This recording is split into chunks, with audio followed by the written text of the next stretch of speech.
xam nga. sur l'année politique. waaw xam nga dañoo ñun ñi bees ci politique. mooy ñun ak waa PASTEF ak ñeneen ñi fii ñëw daan critiquer la classe politique traditionnelle. lu ñu doon wax mooy na politique politicienne na jóge ci réew mi. C'est ça. ce cercle vicieux de la politique politicienne. et lu ma constaté mu gën a fës depuis quelques mois mooy côté PASTEF yaakaar naa ni suñu demee bay wax parti état di ko assumer parti état keroog gis naa à l'Assemblée nationale benn député boo xamante ni je pense que ci histoire politique ci histoire parlementaire c'est le plus âgé il a plus de 90 ans tak assumer ko ne parti état dafa war a am même média de service public yi ay RTS ak ay Soleil li ñuy toog di tijjeeku ci opposition sax waruñu ko def. yaa ngi gis parce que loolu dañ koy saluer quand même avancé yi am tuuti changement bi am par rapport ak régime bi passé mooy ñoom quand même léegi am na une certaine ouverture elle est timide mais quand même nañu reconnaître qu'il y a une certaine ouverture par rapport à l'opposition par rapport aux médias de service public xamante ni nguuru Macky Sall moom dañ ko accaparé woon complètement pendant pratiquement tout le deuxième mandat moom médias de service public yi c'était APR ak Benno Bokk Yaakaar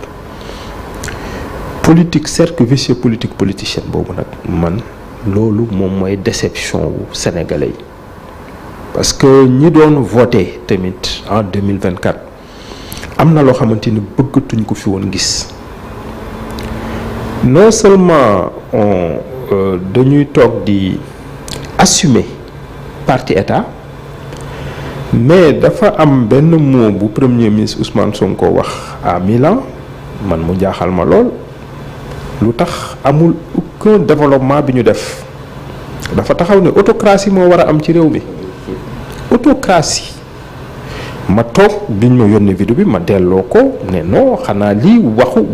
du Sénégal la ñuy wax c'est pas un premier ministre un homme politique qui fait partie de la jeune génération boo xamante ni démocratie moo ko indi fi mu toll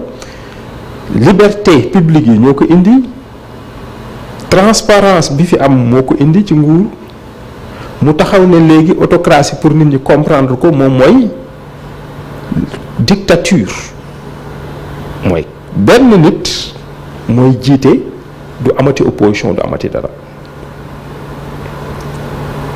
loolu suñu osé wax ko biir Sénégal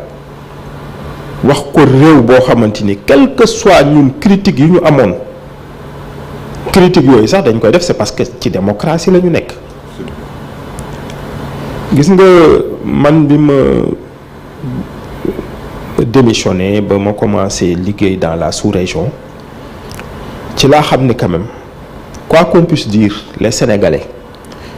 ñun dañoo am une exigence et c'est normal et on doit continuer là-dessus mais quand même ci démocratie la ñu nekk suñu comparé suñu bopp ak yeneen réew yi maintenant su fekkee léegi ñun référence bi moom mooy li am dans les pays de l'AES là où on a complètement tué la démocratie di def culte de la personnalité parce que loolu moo fi commencé am aussi. Absolument. Il faut qu'on le dise li am Burkina ñuy def culte personnalité ki fa nekk def coup d'état ñu def ko avec ces colonels qui sont devenus des généraux au Mali moom la ñu bëgg def fii ce qui est inacceptable. gis nga man li am ci débat bi lu tax ñun ñu ciy wax mooy dafa impacter réew mi yépp sànq doyen mu ngi koy wax nee na ñu ngi def 20 mois xamuñu ni c'est le tiers du mandat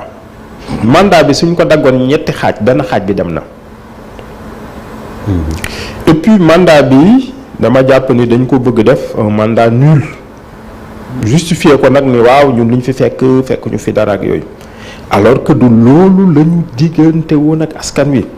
du loolu la askan wi doon xaar te loolu askan wi du ko nangu. su fekkoon mandat nul sax ñenn ñi dinañu jël mandat nul moom mooy yow peut-être li nga fi fekk yokkoo ci dara mais wàññiwoo ci dara. mais su fekkee ni li ñu gis parce qu'on a dégradé le Sénégal, l'économie est complètement dégradée, complètement en lambeaux. te li koy wane rek mooy li fi am il y a 3 jours am na benn événement bu tragique bu fi am ba léegi da nga gis ni presse bi sax traité wuñ ko niñ ko war a traité mooy chavirement pirogue à Gazobile. Il y a eu 13 morts mais il y a mais mën nañ ne c'est plus d'une centaine de morts parce que suñu ñëwee nit ñu disparaître daa dugg seen gaal soox ñu dugg gisaatuñ leen c'est que ñooñu dee nañu plus d'une centaine de personnes, des jeunes qui ont perdu l'espoir. ñu diggoon leen ne leen suñu ñëwee si réew mi da ngeen ciy rester suñu ñëwee danañu changer danañu indi transparence ñëpp am fi seen chance toog nañu 20 mois gisuñu dara et puis lu gën a grave non seulement gisuñu dara mais situation bi ñu vivre c'est pire et puis gis nga Bouba yaa ngi wax sànq lu am solo par rapport ak ñi participer woon ci assise de la justice devoir bi ñu am devoir de suivi devoir d'évaluation loolu laay fàttali ñi nga xamante ni aussi dañoo defoon fii pacte démocratie candidat yi signé ko candidat Bassirou Diomaye Faye signé ko te liñ ci signé yépp fukki poñ yi daara pratiquement respecté wuñu ko ci pacte boobu ñu nee woon que day am suivi évaluation man nag dama commencé un peu jaaxle ci réew mi par rapport à une certaine société civile, par rapport à certaines personnes yu fi taxawoon ñun dañoo taxaw xeex régime bi passé mësuñu xeex contre des personnes du démb du tey du suba ni démocratie bi demee woon moom moo taxoon suñu toogee ñu gis pire ngeen def pacte nit ñi signé ko ngeen ne lii danañ ko évaluer ñu toogoon ne ils attendent les 200 jours 200 jours mooy ñaata 6 mois léegi ñu ngi jege ñaari at il n'y a rien. gis naa maître Mame Adama Gueye moom mu ci nekkoon génn di wax mais ñeneen ñi nga xamante ni dañoo taxawoon alerter sénégalais yi ñëw woo candidat yi ne leen signé leen seen pacte devant les sénégalais signé leen ni que lii su ngeen ko defee dana am changement te loolu ci assise nationale la jóge y a un devoir moral pour ces personnes, un devoir moral pour les universitaires man yi ma invité woon CUD su fekkee ni duñu ay universitaire du PASTEF bëri na ci nag nañu taxaw wax ko parce que am na ñoo xamante ni ñu bëri signé nañ fi ay pétition taxaw nañ fi wax mbiru démocratie mais au fond da ngay wax ni que ñii ndeke peut-être am na ñu doon soutenir parce que su fekkee principe rek moo leen taxoon a jóg li ñu taxawoon tax ñu signer ay pétition tax ñu taxaw fii def ay organisation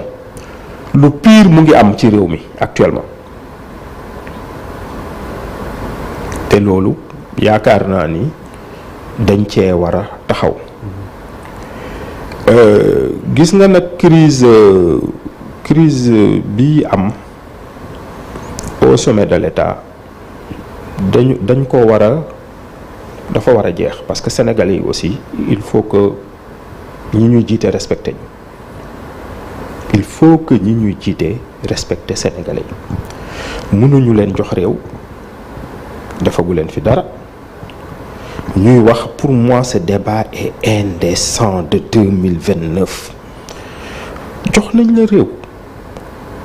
kii mu ngi nekk président de la République keneen ki premier ministre. Pour moi les fonctions de premier ministre sont des fonctions yu importantes. Pratiquement l'opérationnel bi yow la nga war a mën a yow vision bi nga waxoon ni yow moom nga am nga war ko mën a dérouler yéen ngeen nekk un tandem.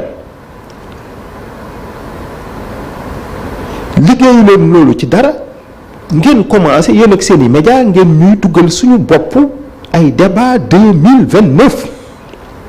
et puis lu tax ñu yàpp sénégalais yi ci loolu mooy bi ñu jógee ci rabat d'arrêt léegi dañoo ñëw wax révision te xam ngeen lu tax loolu doy waar loolu garaaw mooy aussi bien rabat d'arrêt que révision ce sont des recours extraordinaires. Rabat d'arrêt moom mës a am sax décision mais histoire judiciaire Sénégal de 1960 à tey musut am une procédure de révision bu ñu mës a sax enclenché. Léegi nag nous avons suivi avec beaucoup d'intérêt dara loo xamante ni c'était une curiosité moo tax ñu suivre ko. Les avocats du Premier ministre Ousmane Sonko taxaw ne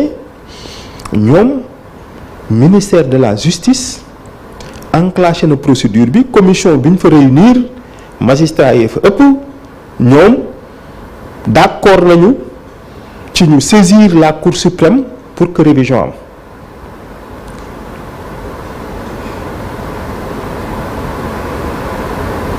Loolu c'est un précédent dañuy dañuy tirewaat la sonnette d'alarme ne attention yàgg nañu di foowee ci sous les régimes yi fi passé di instrumentaliser la justice mais li nar a am nii su aboutiré muy ay tappale sur le plan judiciaire la su ko magistrat yi bàyyee ba mu jàll je pense que c'est un coup de grâce la ñuy porter à la justice, un coup de grâce à la démocratie. Gis ngeen bi ñu changer le ministre de la justice ak le ministre de l'intérieur dama bindoon avec beaucoup de lucidité ci suñuy réseau man ne changement yi am les extrémistes du PASTEF ont maintenant l'arme du crime pour tuer la démocratie et l'état de droit. C'était trop fort à l'époque. Nit ñi considéré woon nañ que c'était trop fort mais ñu ngi commencé gis avec lii am nit ñi toog di ko def ay conférence de presse di wax ay tappale ñëpp xam ne lii ay tappale la di ko assumer ba di impliquer les plus hautes juridictions ci ay procédures yoo xamante ni musu fi am en tout cas ce débat sur la candidature en 2029 aussi bien pour le président que pour le premier ministre c'est indécent. Nañu respecter sénégalais yi nañu respecter ñii nga xamante ni waykat bi sànq wax na ko ñii toog di xaar crise économique bi metti bi frappé réew mi à l'intérieur terewul ñuy gis ay premier ministre di jël ay jet privé di dem di ñëw terewul ñu gis ni nguur gi aussi bien le président les ministres que les DG amul kenn ku ci wàññi sa train de vie. Le train de vie de l'État ni mu meloon ñun ñu ko doon dénoncer sous Macky Sall et sous les autres régimes dafa gën a yokk parce que mësuñu gis un premier ministre bu nanguwul jël les vols commerciaux dina moom suy déplacer wu premier ministre et puis loolu ci crise bi ñu nekk amul kenn ku taxaw ne lii warut a am lii c'est indécent lii c'est anormal loolu yaakaar naa ni vraiment war nañ ci wax DER et puis fi may jeexalee rek moom mooy ñi nga xamante ni war nañu wax ci réew mi dama koy répété waat aussi bien la société civile que ñi nga xamante ni aussi ñooy les universitaires rek ñooñu nañu continuer di wax pour l'intérêt du pays parce que réew mi su demee ba am fu mu dugg am ci jafe-jafe yu mu dugg yaakaar naa ne ñëpp a koy rëccu te Sénégal mérité wul loolu. Merci. Monsieur le ministre, si vous me permettez, les mots qu'il a utilisés sont très forts. Je pense quand même que ça nécessite une réponse. Parce que sooy demee bay qualifier un parti comme le PASTEF d'extrémiste, ça quand même c'est grave au juste dem. J'ai beaucoup de respect pour vous. Non, ma répété li ma wax. Non, c'est très grave. J'ai dit que les extrémistes. Le PASTEF a sauvé le pays. Quand Macky Sall a trahi complètement le pays comment je vais dire ça, en mettant un complot contre la démocratie et l'état de droit, PASTEF moo fi taxaw jàmmarloog moom ñëpp a tëddoon ba mu des PASTEF. Je suis désolé, c'est un parti très respectable. parti la boo xam ne mosul compter ci ay détournement de fonds, mais ay nit ñoo xam ne dañuy cotiser. Man je ne veux pas rester sur le plateau di accepter vraiment que vous qualifiez ces hommes de valeur avec ces termes qui les rabaissent.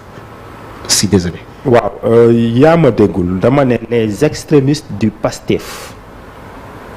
waxuma ni PASTEF ñoom ñëpp ay extrémistes lañu